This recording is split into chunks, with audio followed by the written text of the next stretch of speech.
Hello everyone, myself Deepak Upadhyay from Import Technology, Gurgaon, Delhi.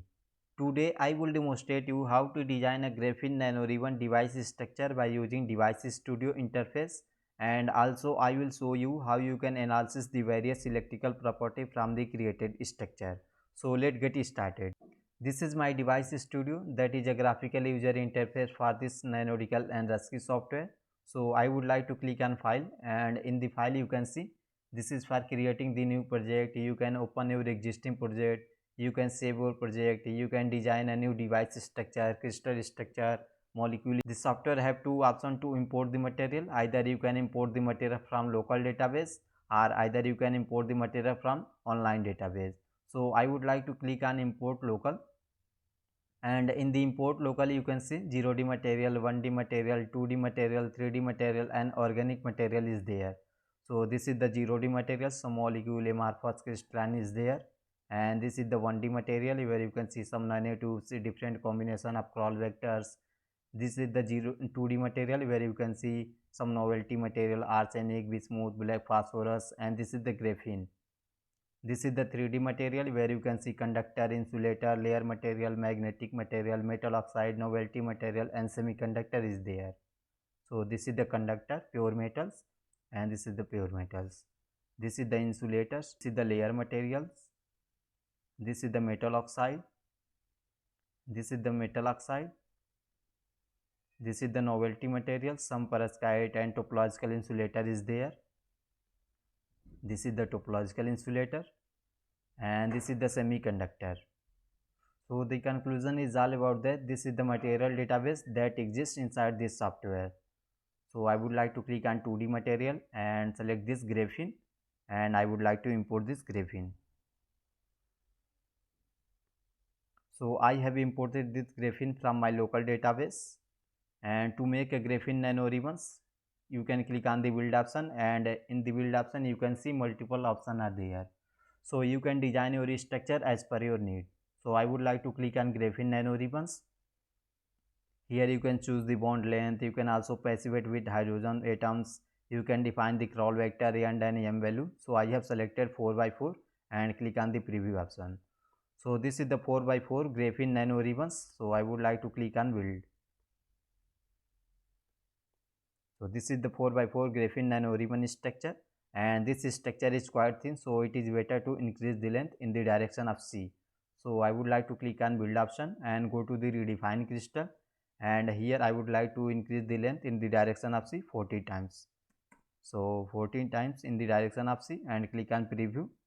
Here you can see the length of this 4x4 graphene nanoribbon has been increased, and I would like to click on build option.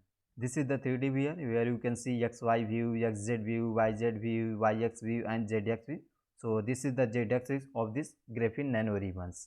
So you can select all the yellow carbon atoms and click on the delete option.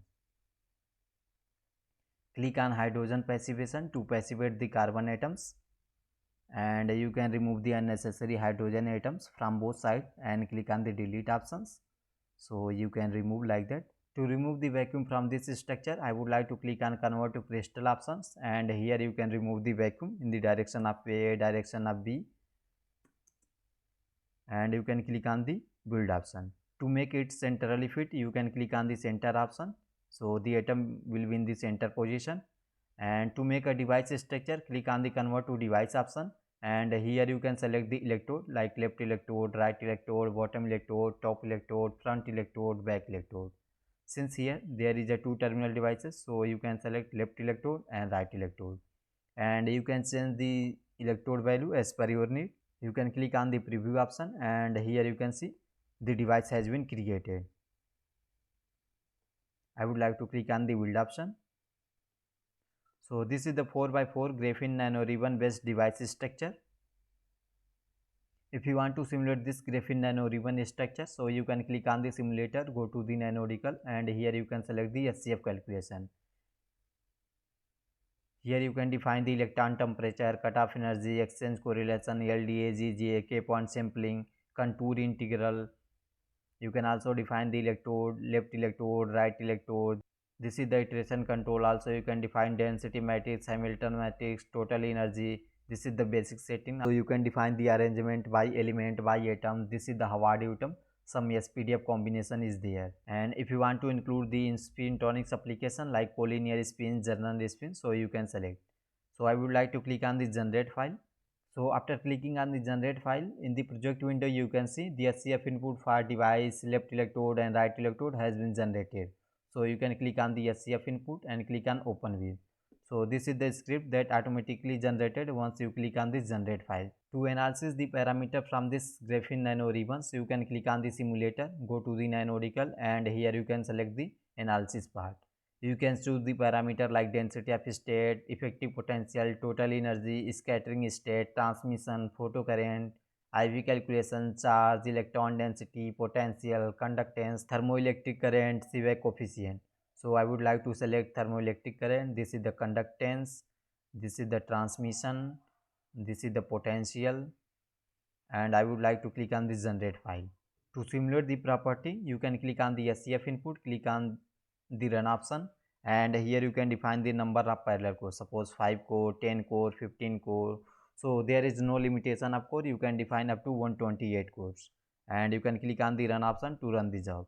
So similarly for right electrode, you can click on the SCF input, click on the run option, and here you can click on the run to run the job. And also this is the SCF input for the device, click on run and click on the run option to run the job.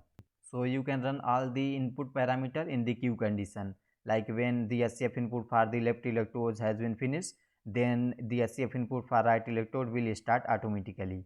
Whenever you apply the gate potential on the center region, so this graphene nanoribbon can be used as a field effect transistor. So you can click on the simulator, go into the NanoDCAL and click on the transistor.